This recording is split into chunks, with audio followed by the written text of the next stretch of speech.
And we're joined by Pierre Poilievre with his wife Anita with us for this interview. Great to have you both. Nice to see you. It's great to be here. So what do you think of Penticton so far? Well, it brings back a lot of beautiful memories. When I was a kid, we came camping here from Calgary, and I always dreamed that one day I would grow up and be able to own a place out this way. So it's nice to be back and enjoy the sunshine and share some of my old memories with my wife Anna. You know, I know a lot of people from Calgary get as far as Mara Lake and just put up a tent right there, but you came right down here. We came to Penticton, yeah, when I was a kid. It was one of my best memories. My folks threw us in the car and drove out, pitched a tent, and enjoyed the water. Amazing. So when you look at the political ridings in the Okanagan, a lot of them are kind of in the bag. And I know you wouldn't say that, but then you get a riding like this one here, Yeah. and this is a bit of a toss-up, and I imagine that might be why you're spending some time here. Well, the local residents feel like the NDP has turned its back on them. The NDP has signed this costly coalition with Justin Trudeau, and the local MP is now working for Trudeau rather than working for the community. You know, and after 8 years of Trudeau, costs have gone up, work doesn't pay, the housing costs have doubled, crime, chaos, drugs, and disorder are common in our streets. And Trudeau divides to distract. So I'm here with a message that we can turn the hurt he's caused into the hope that people in Penticton and Trail and Oliver require. And, we're going to bring home lower prices and give people a chance to own a home again. Right. So you mentioned the NDP. For you to win an election and become Prime Minister, it seems like you not only have to defeat the Liberals, but the NDP as well. You're like taking on two teams. Yeah, well, they're really one team now. Their team, the NDP is Team Justin Trudeau. They've sold out their communities, and they've signed this coalition deal with Trudeau to get into power. And that's been very good for the super rich and the big corporations out east who've done really well in the Trudeau years, but it's been total misery for everyone else. It just blows my mind that, you know, I talked about when I came camping here.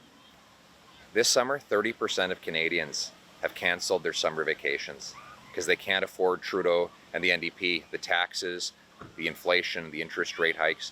Our 9 in 10 young people have said they can't afford a home. It's never happened in Canada. 9 years ago, it was affordable to own a home. Now, young people in Penticton, they don't have a hope. But they don't think they have a hope. They do have a hope, and that's in electing a common sense conservative government that will let them pay less and bring home more. I might want to get back to the housing prices in a minute, but you mentioned how communities are struggling here. Yeah. And we saw you post some images from an area of Kelowna where people who are struggling to find housing tend to pitch tents. Yes. Not for vacations, that's where they are left living. Are you suggesting that under a Poilievre government that there would be some kind of solution for a problem that seems unsolvable for so many cities? Yes, I am suggesting there is a solution. First of all, this is not normal. Kelowna and Peterborough and Vancouver and Toronto weren't like that before Justin Trudeau, and they won't be like that after he's gone. This is not the Canada we know and love. The Canada we know and love always had affordable homes and always gave treatment to people who afflicted with addiction. It is only in the last 8 years that housing costs have doubled, now almost twice what they are in the States. It's only in the last 8 years this carbon tax has made it impossible for people to afford food and gas. But with common sense, we can bring home the Canada we love. We'll incentivize the cities to speed up and lower the cost of building permits so we can build those affordable homes. We'll axe the carbon tax to bring home affordable food, gas, and heat. These are common sense solutions. Now we just need to bring it home. But could you seriously predict that you could accomplish anything more than maybe an incremental reduction in the cost of a house? It will take some time to reverse the damage that Trudeau and the NDP have done. But remember, housing was affordable only 8 years ago. It was half the price then as it is now. And it's half the price in the States. Why is it the Americans with 10 times the people on a smaller land mass still have more affordable housing than we do? Well, the answer is that Trudeau's deficits and the local bureaucracies have blocked construction and driven up mortgage rates. But we can reverse those policies. By balancing the budget, we'll bring down inflation and interest rates. And by incentivizing cities to free up land and speed up permits, we can build millions of new homes to put affordable roofs over the heads of our youth. Okay, for you to get elected, you're going to need to convince voters in big cities like Toronto and Vancouver, voters that might go in a different direction depending on who's running, to place their vote with you. And I think the perception is that you tend to be a bit soft on climate change, you know, an issue that many people see as kind of the challenge of our time. Well, we have practical, common sense solutions. For example, the United States has reduced its emissions by 21% without a carbon tax. Whereas here in Canada, we've only reduced them by 9%. In other words, the carbon tax that Trudeau and the NDP are shoving down the throats of British Columbians is not working. It's driving up the cost of everything and driving jobs and paychecks out of our country. But it's not fighting the climate change. What we need to do is go with technology and not taxes to combat climate change, to bring down the cost of emissions-free electricity and power, rather than bringing up the cost of traditional energy that we still require to drive our cars and heat our homes. And that's the common sense approach I'll bring. We'll axe the tax to bring home lower prices and use technology to bring home lower emissions. Right. Maybe your wife can help answer this one, but I was hoping that I could get a little bit to who Pierre Poilievre is here. It's interesting that you really just got into politics even as a kid. You know, quite often comes later in life. So is that a positive or a negative? What do you think? Well, I think it's a positive.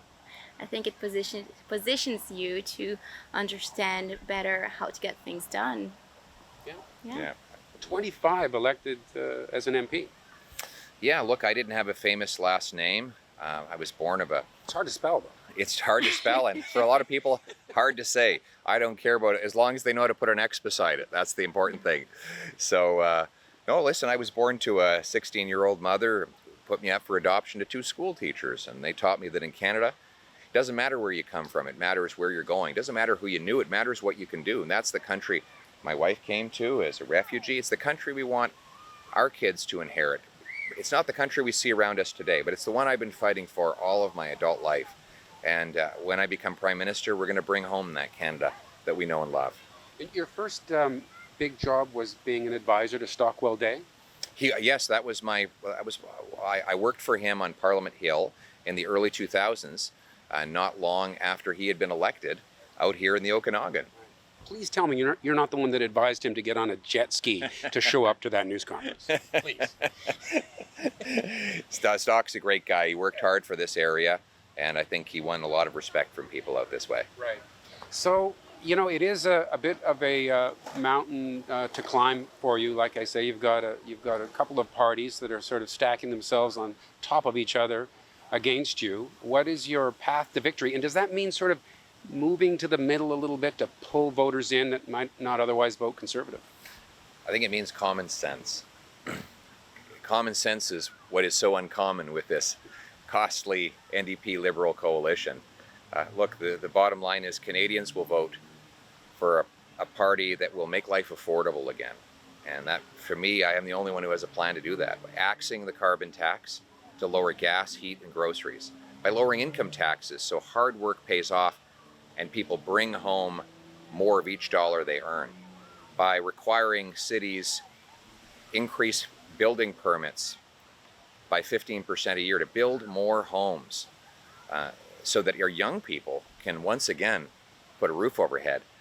And by bringing in jail and not bail for repeat violent offenders to bring home safety in our streets again.